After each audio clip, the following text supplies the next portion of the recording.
वो बहुजन नायक मानवर काशीराम साहब जी का 19वां स्मृति दिवस के अवसर पर बहुजन विचारिक संगोष्ठी का आयोजन डॉक्टर अंबेडकर पुस्तकालय भवन मधुबनी में रखा गया है।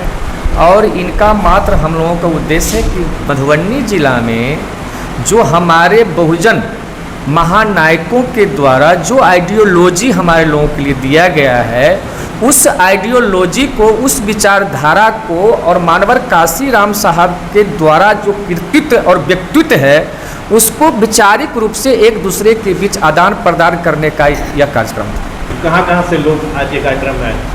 यह मुख्य रूप से बेनीपट्टी, पंडौल, कलवाही, राजनगर और बाहुबली।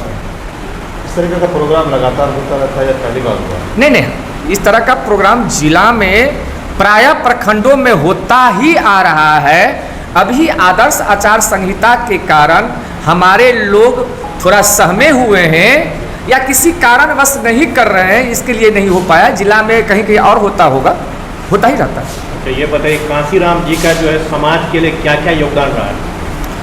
काशीराम जी ने बाबा साहब डॉक्टर भीमराव अंबेडकर के आज़ादी के बाद कुछ ही दिनों के वर्षों के बाद इनका जो देहावसान होने के बाद जो बहुजन मूवमेंट था, जो बहुजन आंदोलन था, जो वैचारिक समस्याएं थी, उस समस्याओं से बहुजन समाज को निदान दिलाने के लिए मानवर काशीराम साहब का यह देन है, जो बहुजन महापुरुषों की कृतित्व को जन जन तक फैलाया। काशीराम जी सिर्फ बहुजन के लिए लड़े या और भी और कुछ? काशीराम साहब दोस्त और दुश्मन को भली भाली पहचानते थे। काशीराम साहब नेता नहीं थे, वो महान नेता थे, वो नेतों के नेता थे।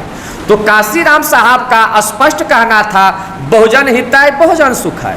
तो जो इस देश में अल्पजन है वह मूल निवासी नहीं है, वह विदेशी है। और जो इस देश में भारत में मूल निवासी है वही बहुजन समाज के लोग मूल निवासी है। उनको लोकतंत्र में हुक्मरान बनाने के लिए ही मानवर काशीराम साहब ने कहा। क्या लग रहा है कि बहुजन समाज जो है काशीराम जी के बताए गए सिद्धांतों पर राह पर चल रहा है? देखिए, मानवर काशीराम साहब के बताए हुए रास्ता के कारण ही आज बहुजन समाज में नेताओं का हुजूम पैदा हुआ है। आप याद करेंगे 1990 से पहले कितने ओबीसी के मुख्यमंत्री हुआ करते थे, कितने एससी एसटी का मुख्यमंत्री हुआ करते थे, कितने एमपी एमएलए हुआ करते थे। हाँ, मुझे सच्चाई कबूलने में थोड़ा भी हिचकिचाहट नहीं है।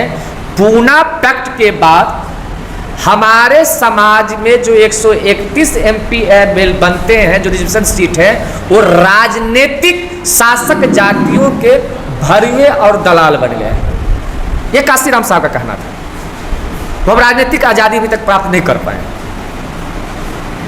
अपना परिचय दीजिए। अजीत पासवान, पूर्व मुखिया ब्रह्मपुरा बेनीपट्टी, सह जिला प्रधान महासचिव, संविधान आरक्षण बचाव संघर्ष मोर्चा मधुबनी। आज से आपके नाम में सुने हैं आज़ाद भी लग गया, क्या कहेंगे इस पर? देखिए, लोगों का प्यार है, गार्जियन का अपना उद्धार है।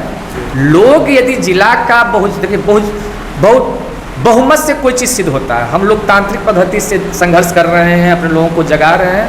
फिर कभी मौका मिलेगा तो जब जिला के कईसों प्रखंड का लोग का सहमति होगा कि नहीं, इनकी आगे लगना चाहिए आज़ाद, तो सहज स्वीकार है। लोगों का दिया हुआ वैचारिक सम्मान को मैं कैसे ठुकरा सकता हूँ?